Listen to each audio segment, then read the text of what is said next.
અમેરિકાના પૂર્વ રાષ્ટ્રપતિ એકવાર ફરી માંડ બચ્યા છે. તેમના પ્લેનનું અચાનક ઇમરજન્સી લેન્ડિંગ કરાવવું પડ્યું હતું, જેના કારણે અમેરિકન પોલીસ અને એરપોર્ટ અધિકારીઓમાં હડકંપ મચી જવા પામ્યો હતો. આ ઘટના શનિવાર સવારે બનવા પામી હતી, જ્યારે ડોનાલ્ડ ટ્રમ્પ ચૂંટણી રેલી માટે મોન્ટાના જઈ રહ્યા હતા.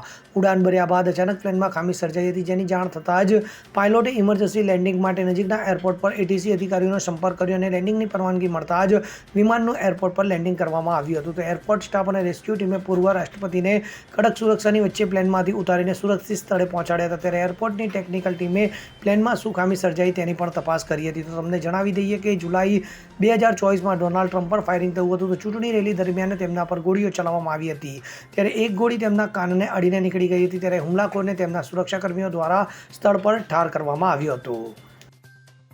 Bureau report CN24 news. હવે જુઓ દેશ દુનિયાની તમામ ખબરો તમારી આંગળીના ટેરવે. ઉઠાવો મોબાઈલ અને Google Play Store પરથી ડાઉનલોડ કરો અમારી CN24 ન્યૂઝ મોબાઈલ એપ.